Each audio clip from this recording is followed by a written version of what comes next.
लेखन है वो 99% जो है वो पढ़ना है जी। और 1% उसमें जो है लिखना होता है। तो आपको लगता है कि नालंदा का इतिहास छिपाया गया इससे पहले के इतिहासकार द्वारा या भ्रमित करके कुछ बताया गया? जैसे दीपक तले अंधेरा कहते हैं जी, ना, जी। हमें नालंदा के बारे में ही बहुत सारी चीज़ें मालूम नहीं है। तो हम तो ये भी तो पढ़ते हैं कि जी, नालंदा में प्रवेश से पहले वहाँ के द्वारपाल जो है जी, जी। विद्यार्थियों की परीक्षा लेते थे, परीक्षा ये लेते सच थे। बात है? हाँ, हाँ। अगर आप डिप्लोमेट नहीं होते, सिर्फ कवि और चित्रकार होते, तो आपकी दुनिया कैसे होती, इसकी कल्पना आपने कभी की?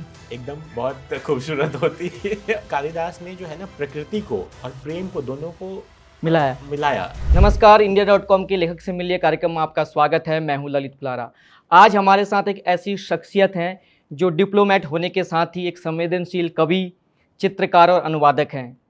आपको आपके साहित्यिक योगदान के लिए सार्क साहित्य सम्मान सहित कई राष्ट्रीय और अंतर्राष्ट्रीय पुरस्कारों से सम्मानित किया जा चुका है। कविता और संस्मरण की आपकी 1 दर्जन से ज़्यादा किताबें प्रकाशित हो चुकी हैं और 100 से ज़्यादा कविताएं आपकी अंतर्राष्ट्रीय साहित्यिक पत्रिकाओं में छप चुकी हैं। आप मूलतः अंग्रेजी में लिखते हैं, कई भाषाओं में इनका अनुवाद हो चुका है आपके कृतियों का। वर्तमान में आप ICCR में डिप्टी डायरेक्टर जनरल के पद पर कार्यरत हैं। आपका नाम है अभय कुमार जी। सर, आपका हमारे इस कार्यक्रम में बहुत बहुत स्वागत है। बहुत बहुत धन्यवाद आपका। सर, मेरा पहला सवाल आपसे होगा कि कैसे आपको प्रेरणा मिली कि कविताएं लिखी जाए? अमूमन हम देखते हैं कि IFS का एक स्टूडेंट जो मतलब बहुत ही पढ़ाई लिखाई में जो अव्वल माने जाते हैं, साहित्य की तरफ जो झुकाव हुआ और मूलतः कविता का प्रस्फुटन कैसे हुआ आपके भीतर से? मुझे याद है कि चौथी कक्षा में जब था तो मुझे अपने घर में रामधारी सिंह दिनकर जी की एक किताब है रश्मि रथी, वो जी, जी। मुझे मिली और मेरे घर में बहुत सारी किताबें होती थी। जी, जी। तो रश्मि रथी मैंने चौथी क्लास में पढ़नी शुरू की जी। और वो मुझे इतनी अच्छी लगी कि मुझे जो है कविता में रुचि उसी समय से हो गई। रश्मि रथी आपने भी पढ़ी होगी जी। और उसमें जो रस है, उनके जो वीर रस है वो बहुत भावुक है, बहुत मन को भाने वाला है और आप कालजयी रचना है उनकी। जी, जी। तो वहाँ से जो है कविता की प्रेरणा मिली मुझे, आपको? हाँ, मुझे लिखने की प्रेरणा नहीं मिली बट पढ़ने की जी, जी। प्रेरणा मिली। और लिखना देखिए वो जो है आप जब बहुत पढ़ते हैं जी, जी। तो कभी कभार फिर लिखने की भी कला आपके पास जो है ऐसे ही आ जाती है बिना पढ़ते पढ़ते, क्योंकि जो राइटिंग है, जो लेखन है वो 99% जो है वो पढ़ना है जी। और 1% उसमें जो है लिखना होता है। मतलब जो बात कही जाती है, आप जितना अच्छा पढ़ेंगे उतना अच्छा उतना लिखेंगे, अच्छा सही है। लिखेंगे, क्योंकि आप जब तक पढ़ेंगे नहीं क्या लिखा जा चुका है आपसे पहले, जी।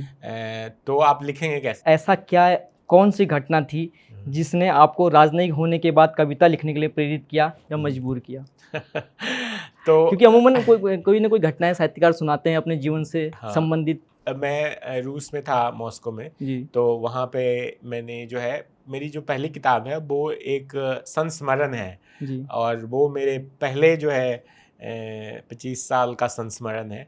तो 2005 में मैं रूस गया और वहाँ पे मैंने लिखना शुरू किया, कविताएं लिखनी शुरू की और कहानियाँ लिखनी शुरू जी। की। तो जब मैं संस्मरण लिख रहा था तो उस दौरान जो है मुझे पहली कविता जो है वो मुझे मिली और वो कविता जो थी वो मेरे दिल्ली विश्वविद्यालय का जो समय था उसका संस्मरण था। जी। और मैं किरोड़ीमल कॉलेज से स्नातक किया आपने भूगोल में, और मैं स्नातक हूँ JNU से भी पढ़े हैं। और उसके बाद जो है मास्टर्स जो है JNU से जी, जी। किया है।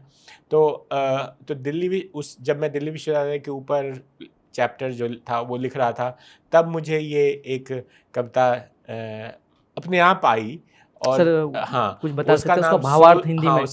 उसका नाम सोल सॉन्ग है। जी, जी। और बहुत सिंपल है, वो अंग्रेजी वाले में पढ़ने से भी हिंदी में समझ जाएंगे। जी। तो वो उसका जो भावार्थ ये है ना कि आत्मा जो है ना वो सदैव वर्तमान होता है, वो ना तो उसका कोई भविष्य होता है, ना ही कोई जो है भूत होता है। सर बचपन के परिवेश जी। आपके के बारे में जानना चाहेंगे, आपकी हाँ। पढ़ाई लिखाई और बचपन के परिवेश के बारे में।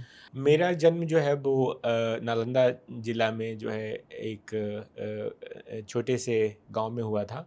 और वहाँ पर जो है गांव हमारे दादाजी जहाँ रहते थे वो पास में ही वो जगह थी, और वहाँ एक नदी थी और नदी के किनारे बहुत बाग बगीचे होते थे। तो मुझे याद है कि हम लोग हमेशा दादा दादी के पास जाते थे, अब भी और जाते हैं अब भी उस जाते गाँव? हैं। जी। तो वहाँ पर हमें बहुत सारे फल मिलते थे, जैसे अमरूद है, आम है, पपीता है। जी। और वहाँ पे बहुत तोते होते थे, मतलब बिल्कुल। उसको हम लोग तोते को पकड़ने की भी कोशिश करते थे। हाँ। और तो ये सब, और नदी में नहाना, मतलब कि तैरना, तो वो सब यादें अभी भी हैं। तो बचपन और बिहार में बीता, उसके बाद? हाँ, बचपन जो है जी। बिहार में बीता। फिर 10वीं तक मैंने वहीं राजगीर से पढ़ाई की है। हाँ। तो उसके बाद जो है 12वीं जो है इंटरमीडिएट जिसको कहते हैं, वो हमने पटना से किया है, बीएन कॉलेज पटना से। और उसके बाद फिर दिल्ली विश्वविद्यालय से किरोड़ीमल कॉलेज से मैंने स्नातक ग्रेजुएशन किया है ज्योग्राफी में, भूगोल में। और उसके बाद जेएनयू से मैंने पोस्ट ग्रेजुएशन किया है, स्नातक। उसके बाद उत्तर। आईएफएस में जाने का विचार हाँ। कहाँ से आ गया? तो जब मैं दिल्ली विश्वविद्यालय में था, ज्योग्राफी पढ़ रहा था, तो उस समय जो है मैंने पढ़ने के दौरान? रेगुलर, हाँ, उसके अलावा जो है मैंने डिबेटिंग सोसाइटी ज्वाइन की थी। तो डिबेटिंग सोसाइटी जब मैंने ज्वाइन किया तो उन्होंने मुझे जो है किरोड़ीमल कॉलेज को अंतर्राष्ट्रीय विश्वविद्यालय का जो इंटरनेशनल जो वर्ल्ड डिबेटिंग चैम्पियनशिप था, यूनिवर्सिटीज़ डिबेटिंग चैम्पियनशिप, जी, जी। उसके लिए उन्होंने मुझे चयन किया था कि मैं किरोड़ीमल कॉलेज को और भी रिप्रेजेंट साथियों के साथ दूसरे देश में, रिप्रेजेंट फिलीपींस में, हाँ, मनीला में डिबेटिंग चैम्पियनशिप हो रही थी, तो वहाँ पे रिप्रेजेंट करने के लिए मुझे भेजा था। तो वहाँ पे जब मैं गया तो वहाँ पे मैंने बहुत सारे देशों के विद्यार्थियों से, स्टूडेंट से मुलाकात हुई। और वहाँ जो भारत के राजदूत थे उन्होंने हमें जी। रात्रि भोज के लिए भी बुलाया। अच्छा, तो वहीं से राजदूत बनने का ख्याल तो नहीं आया? बिल्कुल। तो वहाँ पे हमने देखा कि जो है किस तरह से भारत का प्रतिनिधित्व करना बहुत ही एक गौरव की बात है, गर्व जी। की बात है। और मुझे लगा कि मुझे एक ऐसा ही करियर चाहिए जिसमें कि अंतर्राष्ट्रीय परिवेश हो, जिसमें इसलिए आईएएस ना हो के आप? इसलिए मैंने आईएफएस मेरा फर्स्ट चॉइस जी, था। जी। और मैं जो है लकी था कि मुझे जो है आईएफएस जी। मिल गया। एक राजनयिक के रूप में आपका कवि कर्म जी। कितना राजनयिक है और कितनी कविता? मैं हमेशा जब मैं लिखता हूँ तो मैं पोएट डिप्लोमैट लिखता हूँ, नॉट डिप्लोमैट पोएट। तो जी। कवि जो है, देखिए, कवि जो है वो बीइंग ए पोएट, मतलब it's a way of life, जी। मतलब वो एक जीने की शैली है। जी, जी। वो आपको कभी वो नहीं होता है जो कविताएं लिखता है। जी।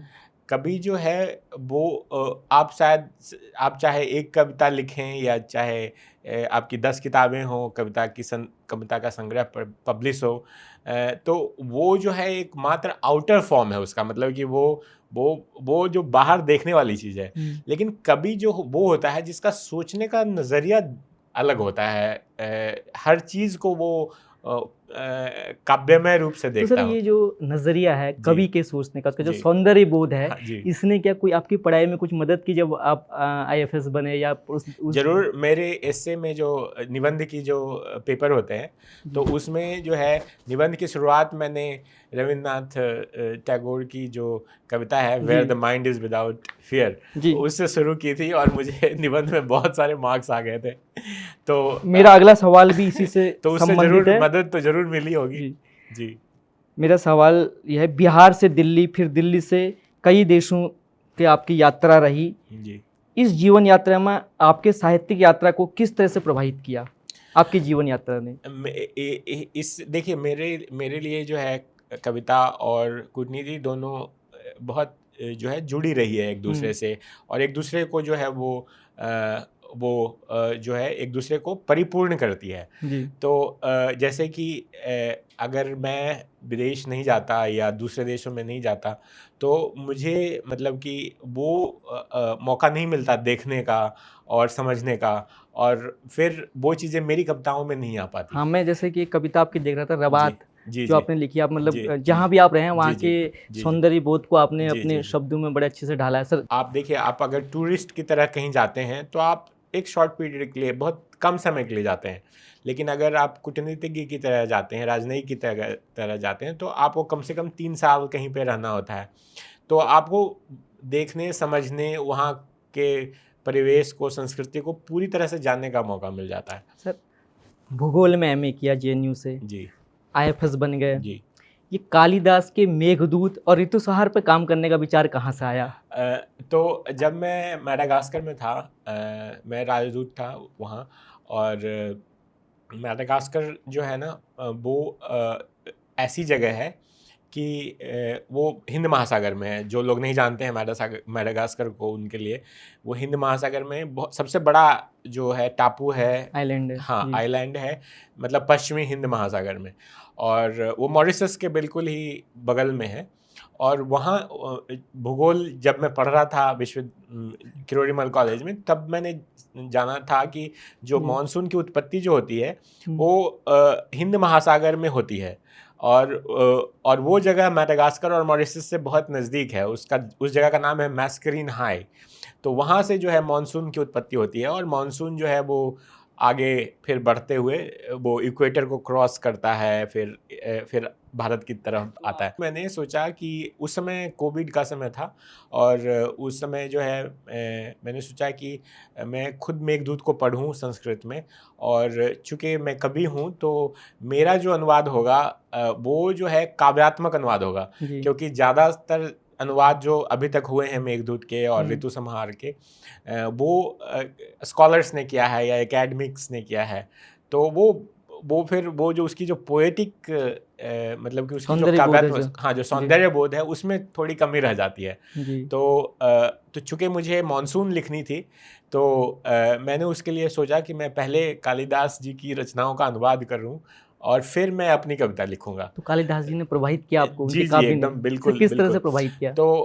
तो मुझे, जब मैं नेपाल में था तो उस समय मुझे किसी ने बताया कि जो अलकापुरी नगरी जी, है जी, वो जी। काठमांडू है। हाँ जी। तो तो और उस समय कुबेर से, कुबेर निकाल देता है यक्ष हाँ, को अलकापुरी से। हाँ, अलकापुरी से निकाल करके वो रामगिरी जो सेंट्रल इंडिया में है, मतलब जी। मध्य प्रदेश में है, तो वहाँ पर जो है यक्ष को भेज देता है। जी। तो अब यक्ष जो है क्लाउड्स को, मतलब कि मेघ को कहता है, प्रार्थना करता है कि तुम जो है मेरा संदेश ले जाओ, और वही मेघदूत जो है उसी से आता है। तो वो मेघदूत जो है 111 कड़ियों की, मतलब स्टैंजाज हैं उसमें, 111 स्टैंजा की कविता है अब कालिदास की। आपने उसका अनुवाद किया। मैंने उसका अनुवाद किया संस्कृत से अंग्रेजी में। हम्म। और फिर ऋतु संहार एक और कविता है कालिदास जी की, वो भी जिसमें, मौसम पे ही है। हाँ, मौसम पे है, 6 ऋतुओं का उसमें वर्णन है। जी। तो उसको भी अनुवाद किया। और फिर मैंने सोचा कि एक जो है कॉन्टेम्परेरी जो है मेघदूत की रचना की जाए, और वो रामगिरी सेंट्रल इंडिया से नहीं, वो मैडागास्कर से भारत तक उसको किया जाए, क्योंकि जहाँ से मानसून ओरिजिनेट होता है। ये संस्मरण है या ये भी कविताओं नहीं, का? ये कविता है। कविता है। ये जो है 150 स्टैंजा की, 4 लाइन की जो है, हर स्टैंजा में 4 लाइन है, तो 600 लाइन की कविता है ये। और ये मानसून जो है, इसको एक हार्वर्ड विश्वविद्यालय के एक प्रोफेसर ने भी जो है अपने एक climate and literature book project अच्छा, के लिए इस पे शोध कार्य भी हुआ, आप कहना चाह रहे हैं? हाँ जी, इसका प्रयोग कर रहे हैं शोध सर, कार्य के बहुत लिए। बढ़िया।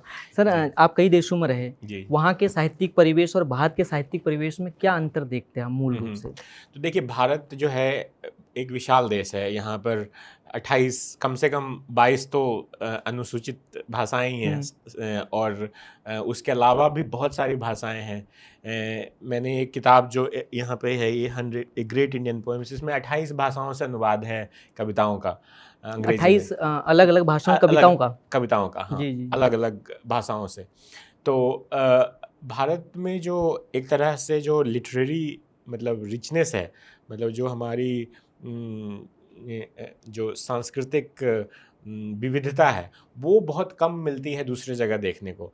और भारत में देखिए हर तरह का जो है कविता हो जी जी या गद्य हो या संस्मरण हो या आलेख हो या निबंध हो, बहुत सारी चीज़ें, बहुत तरह की चीज़ें जो है वो अलग अलग भाषाओं में रचित हो रही हैं। तो मतलब कहने तो का बोला आप बोले हिंदी के साहित्य का भी अध्ययन करते हैं आप, जी जी जरूर। गंभीर मैं तो अध्येता है। हाँ, मैं इसमें जैसे बुक ऑफ बिहार लिटरेचर में कई हिंदी के साहित्यकार हैं, इसमें बाबा नागार्जुन भी हैं, जी इसमें जो है राम वृक्ष बेनीपुरी भी हैं, जी इसमें जो है हिंदी ही नहीं बल्कि जो मगही है, जैसे मगही हो या भोजपुरी हो या मैथिली हो, बहुत सारी भाषाएं, मतलब तो भारत की ये विविधता है कि हर भाषा अपने आप में एक मतलब ब्रह्मांड है या संसार है, आप कह सकते हैं। अगला मेरा सवाल हाँ, इसी पर था, द बुक जी ऑफ बिहारी लिटरेचर। लिटरेचर जी। तो इसके बारे में मैं इसलिए जानना चाहता था, इसका टाइटल बड़ा मुझे आकर्षक लगा, तो मैं हाँ, जानना हाँ। चाहता हूँ इसमें बिहार की पृष्ठभूमि के लेखकों की, या क्योंकि बिहार की धरती जो है बहुत जी, जी। साहित्यिक तौर पे समृद्ध रही है, जी जी। तो वहाँ के साहित्य का इतिहास इसमें है या साहित्यकारों के ऊपर नहीं, जिक्र है? उसमें साहित्य का इतिहास नहीं है, इसमें जो है रचनाएं हैं। जी तो इसमें जो है करीब जो है 60 रचनाएं हैं, जो कि आदिकाल से, जैसे कि जो पहली रचना है वो जो है जो नन्स थी, बुद्धिस्ट नन्स थी, उनकी रचनाएं हैं। तो वो छठवीं शताब्दी, मतलब जी 6ठी शताब्दी जो है बिफोर क्राइस्ट, मतलब कि 600 BC में लिखी गई जी रचनाएं जी हैं। जी तो उसमें जो है वहाँ से लेकर करके आज तक जो मुख्य रचनाएं हैं, जो मुझे लगा प्रतिनिधि रचनाएं हो सकती हैं, जो कि बिहार को रिप्रेजेंट करे, और सिर्फ एक भाषा से नहीं बल्कि उसमें जो है सभी भाषाएं जो बिहार में बोली जाती हैं, जैसे हिंदी उर्दू तो है ही है, लेकिन मगही भी है, भोजपुरी भी है, अंगिका बज्जिका भी है, जी जी मैथिली है, तो फारसी भी है। सारी हाँ रचनाओं में जी जी इसमें जी। हाँ, तो इसमें समाहित है। इसमें इसमें सर शामिल है। आजकल क्या पढ़ लिख रहे हैं? आजकल जो मेरी नई किताब आने वाली है वो नालंदा जी विश्वविद्यालय के ऊपर है, और किस तरह से जो है हम लोगों को देखिए अपने ही बारे में, जैसे दीपक तले अंधेरा कहते हैं ना, जी जी हमें नालंदा के बारे में ही बहुत सारी चीज़ें मालूम नहीं है, और कोई भी ऐसी मतलब कॉन्टेम्प्रेरी जो किताब हो जो नालंदा के बारे में सबको बता सके, वो नहीं है। तो नालंदा एक ऐसी जगह है जहाँ की विश्वविद्यालय का जो कॉन्सेप्ट है वही, उसकी ही उत्पत्ति हुई है। तो आपको लगता है कि नालंदा का इतिहास छिपाया गया इससे पहले के इतिहासकारों द्वारा, या भ्रमित करके कुछ बताया गया? ऐसा नहीं है, मतलब कि उस तरह का कोई डेलिब्रेट प्रोसेस, मतलब प्रयास हो, लेकिन लोग भूल जाते हैं, भूल जाते हैं। भूल जाते हैं, और हम अपने ही जो है मतलब जो उपलब्धियां हैं हमारी, उस पर ही हम ध्यान नहीं देते। तो मैं तो नालंदा से ही हूँ, जी जी और मुझे ही ये चीज़ें नहीं मालूम थी। हम लोग जो हैं चीनी जो ट्रैवलर्स हैं उनके बारे में जानते हैं, स्वानसांग आए थे, जी जी। भारत आए, और यहाँ बहुत सारे, नालंदा में तो कई लोगों ने पढ़ाई भी की। जी जी, बहुत लेकिन भारत से कौन कौन गए बाहर और क्या क्या किया अच्छा, उन्होंने, हाँ ये तो हमें नहीं ये मिलता। हमें नहीं मिलता। नालंदा के कई जो हैं बहुत बड़े बड़े विद्वान हैं, उनकी उन्होंने कौन कौन थे, वो क्या कंट्रीब्यूशन किया उन्होंने, क्या क्या उनका आज की दुनिया में उसका क्या इम्पैक्ट है, नालंदा का ग्लोबल इम्पैक्ट क्या हुआ। जी आर्किटेक्चर के टर्म मतलब कि जो यूनिवर्सिटीज़ हैं, कॉलेजेस जो है ना, वो बुद्धिस्ट बिहार से जो है उत्पन्न हुए हैं। तो हम तो ये भी तो पढ़ते कि जी नालंदा में प्रवेश से पहले वहाँ के द्वारपाल जो है जी जी विद्यार्थियों की परीक्षा लेते थे, परीक्षा ये लेते सच थे। बात है? हाँ हाँ।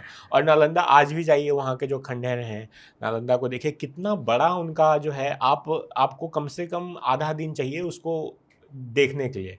तो वो जो स्वरूप है नालंदा का, वो जी आज भी देखने को मिलता है। और उस समय में मतलब कि लोग, नालंदा जो विश्वविद्यालय का जो फॉर्म है वो तो 5वीं शताब्दी में उसने उतना बड़ा फॉर्म लिया, लेकिन नालंदा जो है अपने आप में एक बहुत ही पुरानी जगह है, जो कि बुद्ध के समय में भी, मतलब 6th सेंचुरी BC भी, उस समय भी वो बहुत प्रसिद्ध जगह था।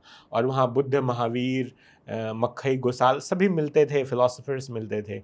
और और तब से चिकित्सक भी बहुत प्रसिद्ध हाँ, होते थे नालंदा के। उसके बाद जब अशोक ने नालंदा के सरीपुत्र के बारे में बहुत कम लोग जानते हैं, लेकिन सरीपुत्र का बहुत बड़ा कंट्रीब्यूशन है। सरीपुत्र जो है बुद्ध के राइट हैंड मैन थे, मतलब कि अच्छा। वो फर्स्ट डिसाइपल थे नालंदा से। और जो अच्छा, नालंदा बुद्ध के पहले शिष्य थे, जी क्या नाम था आपने? सरीपुत्र सरीपुत्र। और मोगलियाइन दोनों नालंदा से थे। और सरीपुत्र की जो स्तूप है उसी के चारों तरफ जो है विश्वविद्यालय बना है।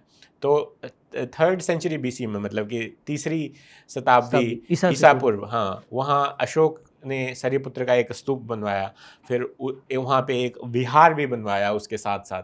और जो फिर बिहार जो है वो फिर वो मॉडल बन गया धीरे धीरे। नालंदा का जो बिहार है वो उसका स्टैंडर्डाइजेशन हो गया कि किस तरह से बिहार बनने चाहिए। और वही बिहार जो है वो पूरा मतलब कि सेंट्रल एशिया, फिर अरब वर्ल्ड और फिर यूरोप, वही बिहार का जो आर्किटेक्चर है वो सभी जगह कॉलेज बन गया। आप कह रहे हैं आप अपनी नई किताब में जो नालंदा के ऊपर है कुछ ऐसे तथ्यों को उजागर करेंगे जो जन सामान्य तक पहुंच नहीं पाए हैं, जो हम लोग भूल चुके हैं। जी। भारत के कवि महोत्सव और विदेश के जो पोइट्री फेस्टिवल हैं उसमें क्या अंतर देखते हैं, बड़े संक्षिप्त में सर? विदेश में देखिए वो ऑब्वियसली वो इंटरनेशनल होती हैं, अंतर्राष्ट्रीय, तो बहुत देशों के लोग वहाँ आते हैं। भारत में जो है ऐसी बहुत कम पोइट्री फेस्टिवल्स हैं जो इंटरनेशनल हैं, एक आध हैं। लेकिन जो है बहुत छोटे छोटे देश भी हैं, लेकिन उनको वो लोग बहुत मन से, बहुत हृदय से जो है वो कविता के जो अंतर्राष्ट्रीय समारोह हैं उनका आयोजन करते हैं। तो सर बुद्ध की, ये पाठकों के सवाल पूछूं आपसे मैं, बुद्ध के अलग अलग मुद्राओं पर आपकी पेंटिंग चर्चित रही हैं जी। बौद्ध धर्म के शून्यवाद ने आपको कैसे प्रभावित किया, बहुत संक्षिप्त में? शून्यवाद क्या है? शून्यवाद जो है वो ये कहता है, वो राजगीर से उसकी उत्पत्ति होती है। अच्छा। जो है अवलोकितेश्वरा जो हैं वो सरिपुत्रा को बताते हैं कि शून्यवाद क्या है। तो उसका जो क्रक्स वो है ना कि शून्यता ही रूप है और रूप ही शून्यता है। सर जी, लंदन में पोएम फार्मेसी खुली है, मतलब लोग पोइट्री फार्मेसी, जी, पोइट्री फार्मेसी, लोग के अवसाद को दूर करने के लिए, उनके अकेलेपन को दूर करने के लिए, मतलब उनको लगता है कविताओं के जरिए व्यक्ति के अवसाद को दूर किया जा सकता है। भारत में भी ऐसी कॉन्सेप्ट आना चाहिए। भारत में तो ऐसे कॉन्सेप्ट है ही है। लोग गाने सुनते हैं, गाने भी तो कविताएं हैं। जी जी। लोग जो है कविता का मंत्र पढ़ते हैं, वो भी तो कविताएं हैं। तो मतलब लंदन हमसे ये कॉन्सेप्ट चुरा रहा है, क्योंकि हमारे चाक चौपालू में ऐसा हम नहीं कर सकते कि वो चुरा, उन्होंने अपना पोइट्री फार्मेसी बनाया है। लेकिन जो आइडिया है वही है कि हमारे तो देखिए, हमारे तो हर पल में कविता जुड़ी हुई है। आप सवेरे उठ करके हनुमान चालीसा पढ़ रहे हैं, वो भी तुलसीदास जी की कविता है। हिंदी भाषी हैं आप जी, अंग्रेजी में कविता लिखते हैं, इमोशन कैसे लेके आते हैं? देखिए, क्योंकि मैं हिंदी भाषी जरूर हूँ, लेकिन जो है मैं क्योंकि मैं अंतर्राष्ट्रीय परिवेश में रहता हूँ, तो मेरी बोलचाल और सोचना जो है वो सारे अंग्रेजी में ही होते हैं।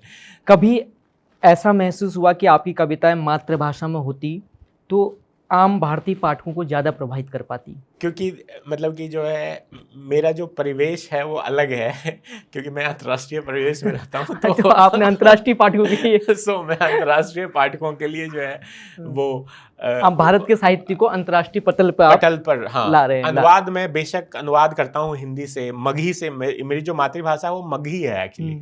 तो मगही से मैंने जो पहला उपन्यास है मगही का, फूल बहादुर, उसका सर मैं चाहूंगा अगला जवाब आप मगही में ही दे। फिर अगला जो मेरा सवाल है पाठकों का, यह है एक आदमी जो IFS है जी, उसका सारा ध्यान बचपन से ही पढ़ाई लिखाई पर रहता है, क्योंकि ब्रिलियंट माना जाता है, होता है।